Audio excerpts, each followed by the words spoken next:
അങ്ങനെ വീട്ടു ജോലിയെല്ലാം കഴിഞ്ഞ് ഞാനും കുട്ടിയും കൂടെ മുരിങ്ങ പറിക്കാൻ പോവുകയാണ്. മുരിങ്ങേൻ്റെ ഇല മുകളിലാണ് മുരിങ്ങയില. അതാ പോണ് നിയമോള് മുന്നിലേക്ക് പോണതാ മുരിങ്ങേൻ്റെ ഇല പറിക്കാൻ. മുരിങ്ങേൻ്റെ ഇല കുറച്ചപ്പുറത്താണ്, ഞങ്ങൾ അടുക്കളേൻ്റെ തൊട്ട് മേലെ. ചെറിയ മരമാണ്, അതിന് മാത്രം മുരിങ്ങേൻ്റെ ഇല ഒന്നും ഇല്ല, എന്നാലും ഒരു കറിക്കുള്ള മുരിങ്ങയുണ്ട്. ആ വഴി പോകുമ്പോഴാണ് ഒരു പാമ്പ് തോല് പൊളിച്ച് കണ്ടത്. കണ്ടോ മുരിങ്ങേൻ്റെ ഇല?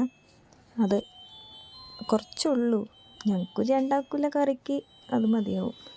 ഇന്നിപ്പോൾ സ്പെഷ്യലൊന്നും ഉണ്ടാക്കാൻ ചിക്കനൊന്നും വാങ്ങിയിട്ടില്ല. അപ്പം പിന്നെ മുരിങ്ങേൻ്റെ ഇല പറിച്ച് കറി വെക്കാമെന്ന് വിചാരിച്ചു. അപ്പോൾ അത് പറിച്ച് താഴേക്ക് വന്ന് ഞങ്ങൾ മുരിങ്ങേൻ്റെ ഇലയൊക്കെ സെറ്റാക്കി വെച്ച് അതിലേക്കുള്ള ഉള്ളിയും കാര്യങ്ങളൊക്കെ റെഡിയാക്കി വെച്ച്, പിന്നെ ചട്ടി അടുപ്പത്ത് വെച്ച് ചട്ടി ചൂടായി എണ്ണ ഒക്കെ സെറ്റാക്കി വെച്ചിട്ടുണ്ട്. എണ്ണ ഒഴിച്ച് അതിന് ശേഷം എണ്ണ ചൂടായതിന് ശേഷം ഉള്ളിയിട്ട് മുളകിട്ട് മൂപ്പിച്ച്, നല്ല പുകയാണ് കണ്ടില്ലേ.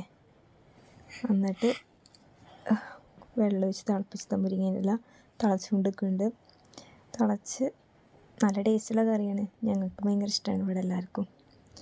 അപ്പോൾ ഇടയ്ക്കിടയ്ക്ക് ഉണ്ടാക്കലുണ്ട് ഞങ്ങളിവിടെ. മുരിങ്ങേൻ്റെ ഇല കൂട്ടാനൊരു ഇഷ്ടം കൊണ്ട് ഇന്ന് മുരിങ്ങേൻ്റെ ഇല ആക്കാമെന്ന് വെച്ചു. കുട്ടിക്ക് നല്ല ഇഷ്ടമാണ് മുരിങ്ങേൻ്റെ ഇല കുട്ടി. ഞാൻ ആദ്യമായിട്ടാണ് വീഡിയോ ഇടുന്നത്. ഇഷ്ടപ്പെട്ടാൽ ലൈക്ക് ചെയ്യുക, സബ്സ്ക്രൈബ് ചെയ്യുക, എന്തെങ്കിലും പോരായ്മ കമൻറ്റിലൂടെ അറിയിക്കുക.